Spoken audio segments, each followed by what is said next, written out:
Olá, tudo bem com você? Está no ar o Redação Novo Tempo.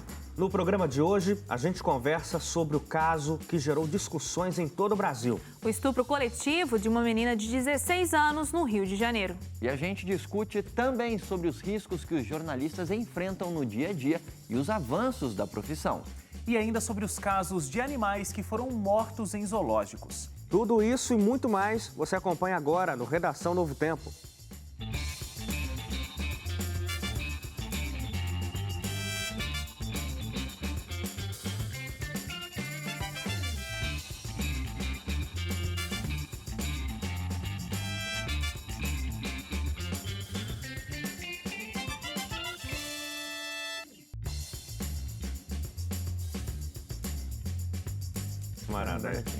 Olha, começa agora o nosso Redação Novo Tempo. Muito obrigado porque você está aqui com a gente para mais uma semana, acompanhar as nossas discussões e também participar delas através das nossas redes sociais. Muito obrigado. Está começando o Redação Novo Tempo e eu estou aqui com essa equipe de sempre. Tudo bem, Hélio Moura? Tudo certo, Wagner. Um abraço para quem está acompanhando a gente pelo rádio ou pela TV. Tudo bem, André Leite? Olá, Wagner. Olá, Suzane, que não foi apresentada ainda. E olá, Hélio Moura. Olá, Suzane. Já mande os seus abraços de hoje. Ai, obrigada. Meu abraço vai Eu não para falo o nem oi. É porque o meu oi já é o meu abraço, entendeu, Hélio? Continuando aqui, pessoal, meu abraço vai para a cidade de Conchal, para duas pessoas muito queridas, Fernando Francato e para a Rosana Tognoli. Um abraço para vocês. E também agora o Fagner Santos, que mora em Engenheiro Coelho. Fica aqui o nosso carinho e obrigada pela sua audiência. Muito bem, meu quase xará, esse é Fagner. Fagner. Olha, você pode interagir com a gente pelo novotempo.com/jornalismo, facebook.com/ntjornalismo. Se você não curtiu a nossa página lá ainda no Facebook, por favor, curta a página. Você vai sempre estar atualizado de tudo que acontece no departamento de jornalismo. Mas você também pode falar com a gente através do Instagram e do Twitter. Você encontra a gente com o @ntjornalismo. A Novo Tempo tem um presente para você, né? Você está acompanhando aí durante a programação de toda a televisão. Se você quiser receber esse livro em casa, o Esperança Viva, é só entrar no nosso site, novotempo.com/jornalismo. No nosso site, você vai encontrar um banner lá com a imagem do livro. É só clicar, se cadastrar e nós vamos enviar esse presente de todo o coração, especialmente para você, tá bom? Muito bem, vamos lá para as pautas da semana, o que mais chamou a atenção aqui dos integrantes deste sofá do Redação Novo Tempo. Como sempre, vou começar com o Hélio Moura. Qual é o seu destaque, Hélio? Bom, nessa semana, o IBGE divulgou os números do PIB do primeiro trimestre do ano aqui no Brasil. Foi uma queda, como já era previsto, mas não foi tão grande quanto alguns analistas esperavam. A queda do PIB deste trimestre em relação ao trimestre anterior foi de 0,3%. Alguns economistas esperavam uma queda de 0,8%, mas se a gente comparar este primeiro trimestre com o primeiro trimestre do ano passado, aí a queda foi de mais de 5%. Lembrando que o Brasil ele já fechou o ano passado em queda do PIB, né? Foi mais de 3%, quase 4% de redução no PIB. O PIB é o Produto Interno Bruto, quer dizer, a riqueza toda gerada pelo Brasil durante o ano inteiro. Isso é o PIB. Então, a gente também tem a separação trimestral, que é para ir acompanhando a evolução. E aí, como essa redução foi menor do que a esperada, já se começa a pensar que talvez seja uma indicação de que a economia vai começar a ter um ganho de novo, vai voltar a começar a andar de volta em direção ao caminho certo. Mas nessa divulgação do IBGE desta semana, ficou evidente também que a situação está ainda muito complicada, porque até o agronegócio, que é quem sempre tem mantido o Brasil numa situação não tão ruim, também fechou o trimestre de maneira negativa. É verdade que a gente está ainda no período de entre-safra da cana-de-açúcar, que tem um peso muito grande para as contas que o agronegócio traz para o Brasil, mas ainda assim foi uma queda considerável, o que mostra que a situação realmente está ruim, porque o Brasil, a tendência é fechar esse ano em queda de novo no PIB. E aí a gente vai ter 2 anos seguidos do que a gente chama de recessão, que é quando o país, ao invés de crescer, reduz a sua economia. Muito bem. É bom que o Hélio já dá o destaque, explica e depois explica ainda para quem nem sabe o que é PIB, quais serão os impactos para a nossa economia. Pois é, muito bom, Hélio Moura. André Leite. Olha, uma coisa que me chamou a atenção nessa semana, foi a aprovação que aconteceu na Câmara dos Deputados de uma coisa que particularmente parece um absurdo, e talvez seja, e gera muita reclamação quando você tem acesso a esse tipo de informação, que foi o fato dos deputados terem aprovado a medida que aumenta os salários de todos os servidores públicos em nível federal. Então, do Legislativo, do Poder Executivo, do Judiciário, também do Ministério Público, se eu não me engano, e tem mais um outro setor. Mas, enfim, militares e tudo mais. E não foi um aumento pequeno, é um aumento que, assim, num período, como ele acabou de falar, onde a economia brasileira está encolhendo, não faz muito sentido, é um contrassenso, você aumentar o salário de servidores públicos federais, ainda mais que esse aumento que eles aprovaram na Câmara, obviamente ainda não está valendo, tem que passar no Senado ainda e depois o presidente tem que referendar isso, né? Mas, enfim, é um aumento que é muito acima da inflação. Os dados que apresentam é o seguinte, é um aumento que de 2016, a partir do momento que ele começar a valer, até 2019, vai ser um gasto de 58 bilhões de reais a mais do que já é gasto com folha de pagamento com esses servidores atualmente. Um custo que já não é baixo, né? Um custo que já não é baixo, vai ficar 58 bilhões de reais mais caro de 2016 até 2019. Então, nesse período, vão ser 58 bilhões a mais. Só para ter uma ideia, uma das coisas que foi aprovada, por exemplo, é o aumento do salário dos juízes do Supremo Tribunal Federal. Atualmente, eles ganham cerca de 33 mil, né, Hélio, por mês. E de 33 mil passou para 39 mil. Então, um aumento mais de cerca de 6 mil reais. Então, num momento em que muita gente está feliz só pelo fato de não ter perdido o emprego, aí você tem, nesses servidores públicos federais, um aumento tão expressivo do salário, é revoltante, a gente pode dizer assim, né? E qual é a parcela da população que tem hoje um salário de 6 mil reais? Não.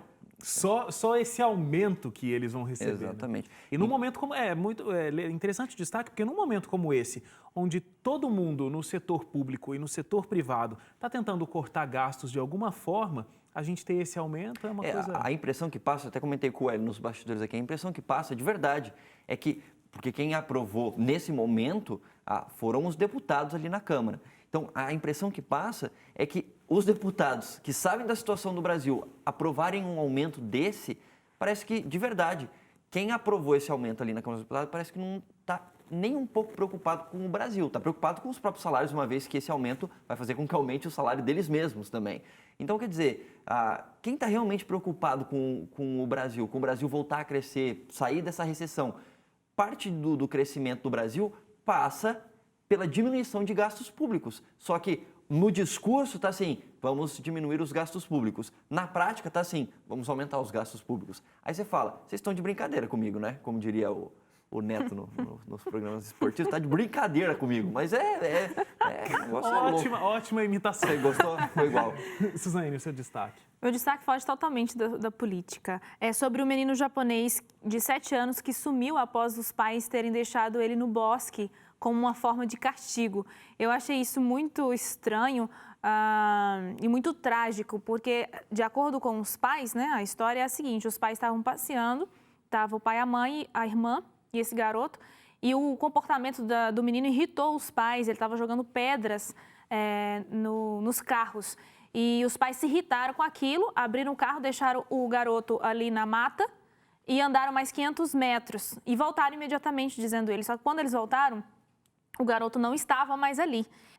A mata tem urso, que é um risco que a criança corre. Ursos selvagens. Ursos selvagens. E o garoto simplesmente desapareceu. Penso eu que os pais pensou, vou largar aqui para dar um susto nessa criança, né? E vou voltar, o que é totalmente equivocado. E quando voltou, a criança não estava mais ali e segue desaparecida ainda. Eu estava vendo essa notícia, alguém falou sobre ela comigo, e aí eu falei, gente, realmente assim, Vocês já viveram uma coisa dessa com o pai de vocês? Vocês estão aloprando lá dentro do carro e aí o pai falava assim, menino, se você não parar, eu vou te deixar aqui. Eu sempre fui uma pessoa boazinha, eu nunca fiz. A gente imagina, Sempre, né? claro. Ainda mais por outros testemunhos que você já deu aqui no programa. Agora, eu já sofri essa ameaça. Mas só ficou no falar, né? Gente, só ficou no falar. Imagina você deixar o seu filho e numa situação como essa. Não era o meio da cidade. Era no meio da mata. E outra, Não, mas uma dentro coisa da que cidade pode... também já seria um Não, problema. mas uma Tem coisa que risco pode das acontecer crianças. é que como passa, né, várias pessoas por ali, alguém pode ter levado esse menino embora. Porque Inclusive se a os pessoa andou ursos, né? 500 metros e voltou imediatamente, foi muito rápido para esse garoto desaparecer. E o pai realmente agora segue angustiado, né? Eu ficaria no lugar dele bastante. Ele se diz bastante Impressionante. arrependido. Impressionante. Vamos lá para a nossa primeira discussão de hoje. Um caso que tem gerado bastante repercussão em todo o Brasil. No Rio de Janeiro, uma jovem de 16 anos afirma que foi abusada sexualmente por mais de 30 homens. Alguns deles chegaram a divulgar imagens da ação nas redes sociais. A polícia já identificou alguns suspeitos que estão sendo chamados para o depoimento.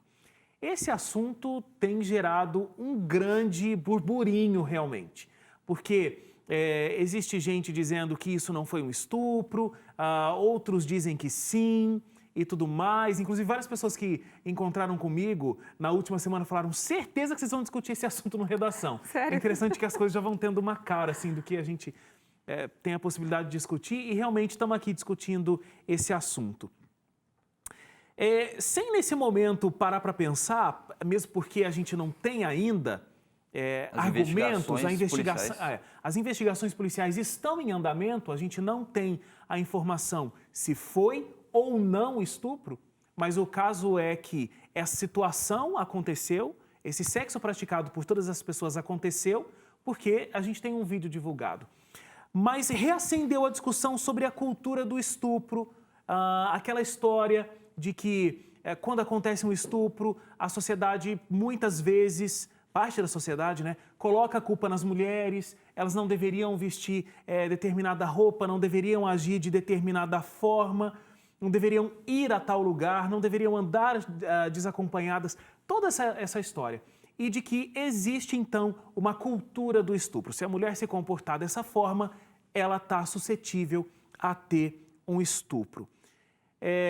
A gente pode concordar com isso? Que situação é essa? Que momento social é esse que a gente vive? A sociedade que a gente vive, ela está doente, de verdade. Quando você olha situações como essa, você percebe que tem muita coisa errada, entendeu? E mais do que isso, me chamou a atenção, depois eu vou colocar uma questão aqui que o Jornal Extra, lá do Rio de Janeiro, que foi o primeiro jornal a divulgar essas imagens aqui e falar um pouco mais abertamente sobre isso. É um jornal, a gente pode dizer, um pouco mais sensacionalista que tem ali no Rio de Janeiro, mas eles trouxeram alguns pontos bem interessantes depois. Mas o que eu queria trazer num primeiro momento para a discussão é o seguinte: o Extra é um jornal que faz parte das organizações Globo. E o editor-chefe do Jornal do Novo Tempo, o Bruno Eumano, falou essa semana um negócio que eu achei muito interessante.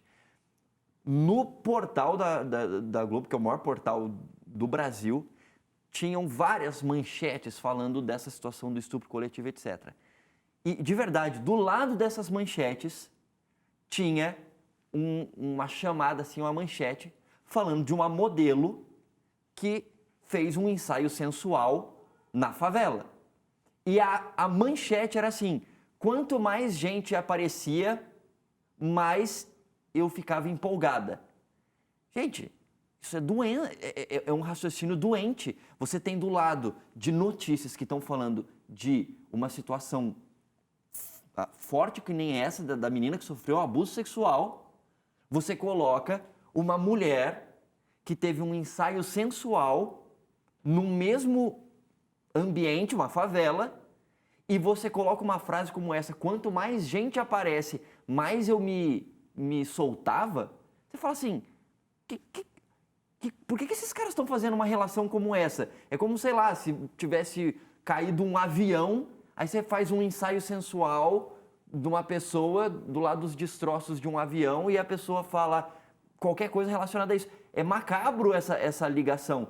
Só que, por que eu falo que está doente? Porque, assim, numa mesma organização onde você consegue falar de uma maneira profunda e criticar o que aconteceu com essa menina de 16 anos, você consegue fazer uma relação disso para despertar interesse sexual numa situação muito parecida e ainda usar frases que fazem conexão de uma coisa com a outra. Então, quer dizer, falta uma noção, falta senso e sinceramente, nós somos jornalistas cristãos aqui, eu acho que a gente entende que, tipo, não tem solução, a coisa só vai piorar, a sociedade não vai ficar melhor nesse tipo de situação. Obviamente que indivíduos podem melhorar, mas a sociedade como um todo, a gente entende que não vai melhorar. Então, a gente só vai vendo a coisa se degradando ao ponto de você conseguir ter, no mesmo portal, fazer conexões sinistras, que nem essa, né? A gente teve acesso ao trabalho de uma pesquisadora brasileira na Inglaterra. Foi na Inglaterra, acho que vocês lembram? Que ela deu entrevista para a BBC falando sobre justamente esse assunto, sobre violência contra a mulher.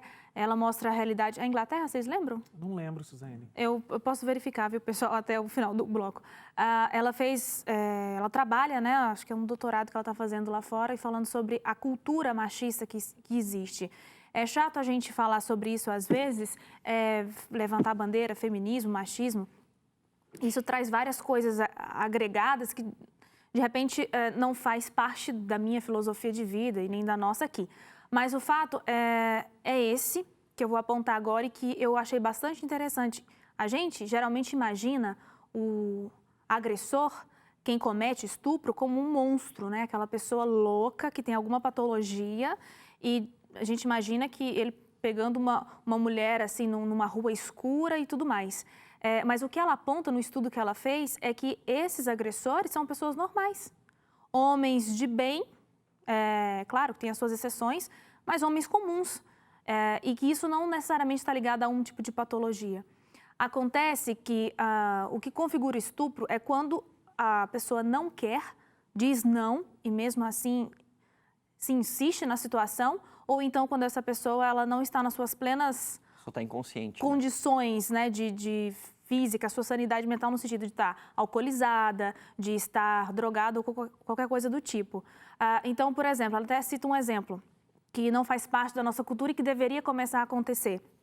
Se uma garota na festa fala que quer ir para a casa do cara e ela está alcoolizada, totalmente fora de si, esse homem deveria colocá-la num táxi e mandá-la de volta para casa. Porque ela não está em condições, ela não está plenamente nas suas condições de saber a decisão que ela está tomando. Parece assim estranho para algumas pessoas ouvir isso, porque se a mulher está querendo, né, por que não? Aí a gente começa a trabalhar num sentido de que a cultura machista, talvez, de olhar para a mulher como objeto de desejo e achar que pode tocá-la, achar que pode realmente partir para cima da mulher, como se fosse uma situação comum, porque a mulher está vestida de maneira atrativa, ou ela provocou e tudo mais. Tudo isso é uma conjunção de fatores que vai formando a mente das pessoas, porque na reportagem perguntava, então o que passa na cabeça de um homem que faz isso, já que ele não tem uma patologia? E aí ela descreve essas várias situações cotidianas, rotineiras, aparentemente comum, muitas mulheres nem se sentem, talvez, violentadas nesse sentido, e as coisas vão acontecendo. Tanto é que muitas mulheres não fazem a denúncia, porque quando chegam à delegacia sempre são interrogadas. Que roupa você estava vestindo? Você provocou? Mas você procurou essa situação? E aí as mulheres preferem não realmente denunciar a situação, porque passa por esse constrangimento, né? Só uma coisa aqui, a produção pesquisou ali, então essa pesquisadora é brasileira, na verdade. Brasileira, mas ela está na Inglaterra. Ela faz um doutorado na Inglaterra em psicologia forense. Ok. Eu só ia colocar um ponto aí que você colocou, né? Muita gente, essa doutora aí, vocês falaram, ela fala de repente na festa, a pessoa quer ir para casa do cara e tudo mais. Vale a pena a gente fazer uma ressalva dentro do contexto que a gente, como Novo Tempo, o tempo todo tá falando em diferentes programas, toda essa situação, ela começa a partir do ponto onde o sexo fora do casamento acontece e isso gera uma série de problemas absurdos, inclusive como essa situação, como você está falando, né? A pessoa vai para uma festa, se embebeda, fica fora de si e ela fica super vulnerável à ação de uma, duas ou um, dois ou mais homens que podem se aproveitar dela nessa situação. Mas, obviamente, tudo isso só acontece, e existem essas ressalvas, por exemplo, dessa mulher, porque isso é uma cultura da nossa sociedade atualmente, mas que foge totalmente do que a gente costuma, diria assim, pregar ou falar de uma maneira muito intensa aqui na Novo Tempo, né? Porque isso começa a partir de um outro ponto que está totalmente fora. Um caso que me chamou a atenção, o caso me chamou a atenção justamente porque ele saltou aos olhos. Quantas vezes a gente já falou aqui, né, sobre estupro, a gente já falou sobre essa situação da mulher e tudo mais, só que agora o Brasil inteiro, alguns outros veículos de comunicação aí ao redor do mundo têm falado sobre esse caso. Justamente pelo número, né? São 33 homens, pelo menos é o número, a gente não tem o número exato, as investigações ainda não trouxeram também, mas parece que é algo em torno de 30 homens, parece que o número exato são 33. Agora, no Brasil, uma mulher é estuprada a cada 11 minutos, de acordo com o Fórum Brasileiro de Segurança Pública. Ou seja, não é porque aconteceu esse caso no Rio de Janeiro que o assunto tem que vir à tona ou situações devem ser tomadas, medidas devem ser tomadas. 33 homens talvez tenham estuprado essa menina, e isso é um caso seríssimo. Agora, muito mais que 33 meninas já foram estupradas hoje por aí. E todas ficam quietas, muitas por essa razão que a Suzane disse. Então, medidas precisam realmente ser tomadas. Eu não sei, inclusive, em quais instâncias, porque eu acho que são muitas que precisam estar envolvidas para que essa cultura do estupro, se é que ela realmente existe, possa ser diminuída ou possa deixar de existir no Brasil.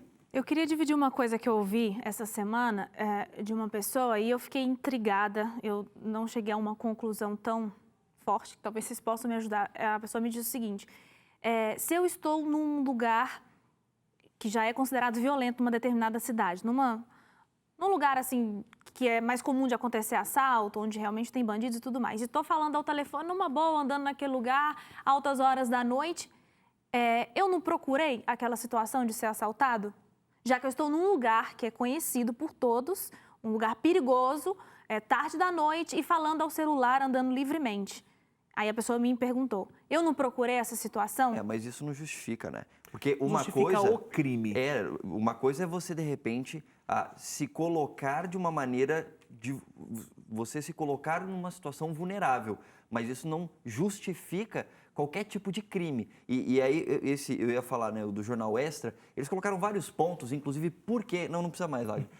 Por que é que eles chamaram desde o começo de estupro coletivo? E fez muito sentido, porque, como você colocou no começo, de acordo com a lei brasileira, o que é um estupro? É quando uma pessoa ela é violentada sexualmente sem consentir ou sem ter consciência de que aquele ato está acontecendo com ela.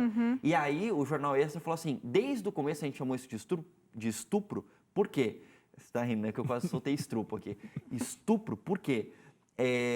Porque desde o começo, tudo que motivou isso foi um vídeo que acabou vazando aí nas redes sociais. E nesse vídeo, a menina está inconsciente e os caras estão mexendo nas partes íntimas dela. Ou seja, baseado nisso, os jornalistas do Jornal Extra falaram assim, por conta dela estar inconsciente e estar sendo tocada sexualmente, isso pode ser considerado pela lei um crime de estupro. E aí eles até falam assim, o que a polícia está fazendo nesse momento é descobrir se, além daquelas pessoas que aparecem no vídeo, as outras pessoas que estiveram antes com ela também cometeram um crime. Ou se são apenas aquelas que aparecem no vídeo que cometeram um crime, entendeu?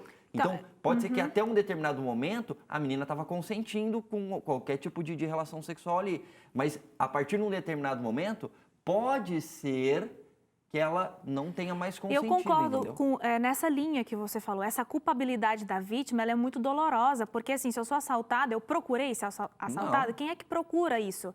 Foi uma fatalidade. E no caso da vítima, muitas vezes é levantado essa bandeira, talvez mulheres também devam falar isso, né? Mas a gente vê como uns homens, que a mulher procurou, ela provocou, ela procurou essa situação. Então, dói, porque o homem, ele não passa por essa situação de medo, entendeu?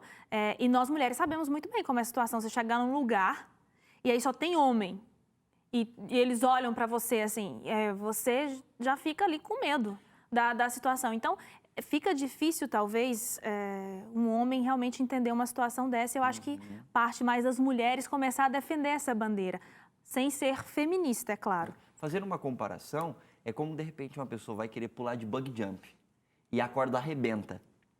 Você não pode culpar a pessoa que pulou de bug jump porque a corda arrebentou. Mas as pessoas falam isso, mas procurou, tá lá, procurou a situação. Mas aí é que está o lance. Uma coisa é a pessoa se colocar numa situação vulnerável, outra coisa é o crime acontecer. O crime acontece, no caso, fazer uma comparação com o bug jump, por quê? Porque quem está ali oferecendo esse serviço, ninguém oferece um serviço falando assim, ó, pula aqui que de repente pode arrebentar a corda. Não, o cara fala, olha, eu tenho certificados de segurança aqui e tudo mais, vai dar tudo certo. Você está se arriscando, tá tudo bem. Mas dentro dessa situação, o crime acontece e jamais o culpado vai ser a pessoa que sofreu o acidente, Entendi. no caso. É quem estava, de alguma maneira, sendo responsabilizado por toda aquela situação. E a menina tem 16 anos, né? A gente precisa se lembrar disso. Ela não tinha consciência do que ela está fazendo, ou talvez tinha, mas enfim, ela não tem idade. Consciência eu acho que consciência tem, ela tinha, mas ela não tem idade para tomar esse tipo de decisão, né? E nenhum dos 33, teoricamente, falou, vai embora, menina, você não sabe o que você está fazendo. Exatamente. Se ela consentiu no início. Então é um caso seríssimo. Depois do intervalo, a gente discute sobre os avanços e riscos do jornalismo. É daqui a pouco, não sai daí.